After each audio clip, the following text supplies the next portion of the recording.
Welcome to Lift, a leadership podcast where we will learn, inspire, and focus together. I'm Carl Warren from Beyond Behaviour. In each episode, we will explore how to learn with purpose, inspire those around us, focus on what matters, and build strong communities together. You will gain insights that are practical and relevant for your own leadership journey. Hey, today's conversation is about the illusion of control that you have as a leader. I'm here with Susie, and an experienced leader, and we're going to talk about this feeling that you get as a leader that you think you can control other things, you think you've got control, but in fact it's an illusion because we work with variables and they're called humans. And Correct. We've just had this experience where we launched our podcast For the first time. for the first time. It dropped on social media, and We put it out there. petrifying. We put it out there. It was terrifying, and effectively we lost control. And so Yeah. we want to talk about how that's an illusion. It's something that we've had to process and think about as leaders a lot, and we just experienced it recently, personally. And what happens as a leader when you put things out there and you step in front of other people is you put yourself at risk, don't you, Susie? Yeah, I think, Carl, like for me, seeing the podcast drop for the first time and watching it, I mean, we both were calling each other going, oh God, this is like awkward. Yeah. But it's the exposure, isn't Right. it? Because like all of a sudden you watch yourself and you're like, it's a reminder, it's so out of our control. Correct. It's out there. So you're risking judgment. Yep. You're risking rejection. You're risking all of these things which as humans we don't like. Yep. And we feel very, very uncomfortable with. For me, the experience was quite disconvolulating. It's a great word, right? It's just massively uncomfortable. I watched it and then I had to run out into the paddocks and chop into trees for a while and just release all the tension because my body got so tight with, all The way you felt about correct, it. the guts and everything were all just so clamping up. And again, it's because of the risk you've just taken and you've realised the risk. And it almost seems like you're at the mercy of others, Well, you are. right? Absolutely Which you goes are. back to us not being in control. Exactly right. And I think, I know, like, so that's your way of dealing with it. You had to go out and cut some wood and release that energy. I found I couldn't put my phone down because I was like, I need to watch it again. How did I come across? Saying to my husband, hey, what do you think? And seeing people's reactions. And then it got to a point where I just had to calm myself down and go, put it down. So I avoided it and ran away. Right. You stayed with it and tried to control it like that. Try to control. You both have different techniques, right? Yeah. Right? But that's the reality, right? Absolutely. And I think, it was really timely for us because, to begin with, and this is what we want to address, but, as a leader, we try to be in control as much as possible. And like you say, it's that illusion of thinking you're in control. Yes. But the first time you do something, Like we did. it It might have been a challenge. It might have even been hard, and it was uncomfortable. but it wasn't scary. Yeah, Now, second time round, because you now know what you're risking correct. and you know what potentially could happen, actually now it could be scary. It's terrifying. Right? So, and this is the bit, right? So first time around when we do things as leaders, when we put ourselves out there, that could just be ignorance. Yeah. It could be reckless. Reckless. It could even be stupid. Yeah. Right? Second time round, when you understand the risks involved and what actually you've just potentially jeopardised in Yes. terms of judgment, all these other things. Yep. Now what is it, Suze? It's courageous. It is so courageous to have to put yourself out there a second Right? time. It's getting back on the horse. Right? When you ride a horse for the first time and you never fall off, you don't realise how hard the ground is. You just don't know. When you fall off a horse and you've now hit the ground hard, Yeah. getting on the second time, that is the hard part. Well, it reminds me, my sister at the moment just had a baby, Yeah. second time round, Okay. right? And she was talking about how the first time, and we can all relate to this stuff, not necessarily the childbirth, but Not so second much. time around. Not so much.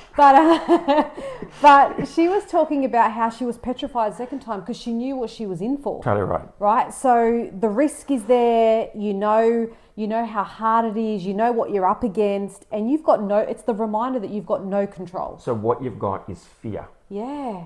right? This is the bit, and this is the reason why leadership is so tough, because there's a lot of fear involved with leadership when you realise what actually you're risking, which is the judgment, the fear, the rejection, and all these other things, Yeah. right?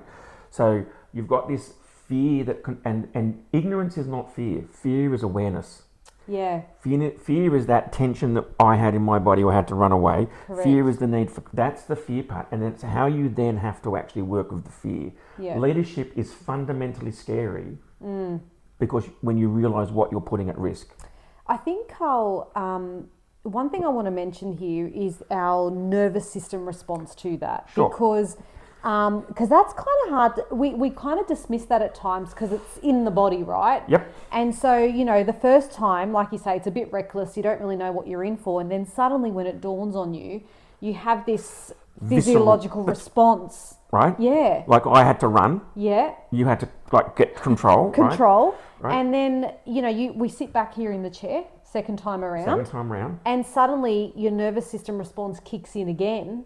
Right. Right, you start to feel the feels, Because you're and putting then the thoughts are there again. Because you're putting yourself out there. Difference Right. is this time is I know what I'm risking. Yeah, I'm not ignorant anymore. No. I now know what it's about. I now understand it. So now it's fear, yeah, right? And then the next step then is, all right, so the fear has a couple of things it could do to me, right? It could immobilize me, right? And obviously the alternative to fear is courage. But you can't have courage without fear. no, and it reminds me of Brené Brown, because she defines it as fear and courage being exactly the same. Yep.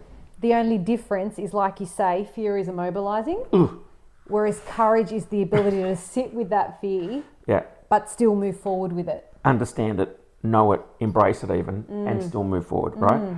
For me, it's the vulnerability is the putting yourself out there part, taking the risk and having a go. And vulnerability equals courage as well, as she would say, because actually it's the courage, the awareness, and then being able to keep going. Yeah. Every leader has to be courageous, Suze. Absolutely. I think about every time I've been in a leadership role over my career, you know, how many times do you really go for a position and you go, yep, I can do it, right? Which is that kind of, you know, that first time, a bit of recklessness in it, because you don't really know what you're up for. Absolutely not. And then, you know, a few weeks in, you sit in the chair and you're like, oh my God, Right? right? So now I have to really embrace it. Yeah. And now I have to be courageous. And Yeah. and I really encourage everyone to embrace their own courage. Right? Step forward with a purpose and embrace the courage, but be aware of what you're risking, because then it is courageous. Yeah. Don't be ignorant of it. No. Embrace it.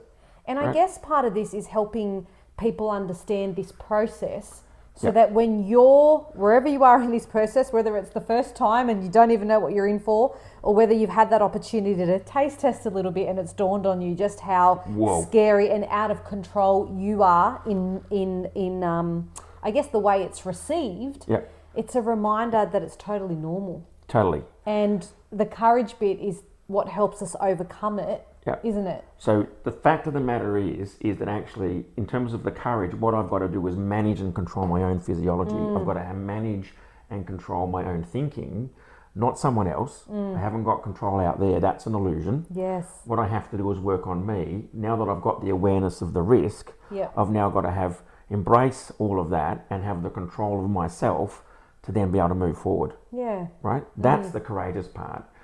Once you realise how scary it really is. Yeah. And that's what I really, for me, that's what I want people to be able to do, and Yeah. want them to take away from this is, okay, embrace it, work on what you can control, stay with that, hard as that is, and then move forward. You're right, because I guess the last point to touch on is that bit that you said, fear can be immobilizing, Yep. which it so can be. Basically, it's a reminder that if you are stuck on what others think and Yep. how you're perceived, so all those things you cannot control, that's the part that immobilizes Totally you, right. right? Whereas the difference is your ability to move forward, the courage part, happens when you let it go. Yep. Because I'm not in control of A, B, and C. Let the phone go. Let the phone go. Put the phone down. Right, exactly right. And Leave the trees alone, that's right. Come back into the house. preferably. But it's a reminder that when you come back to what I am in control of, Right. that's the courage part, right? Correct. Yeah. Manage my own mindset. It'll be okay, right? It's actually worth doing. I believe in it. That matters.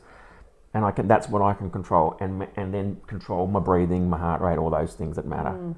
Yeah. Yeah. So I hope that's helped. I mean, it was very timely for us Yep. post podcast dropping for the first time. It was. Yeah, and I hope that helps serve you in your leadership. Yeah.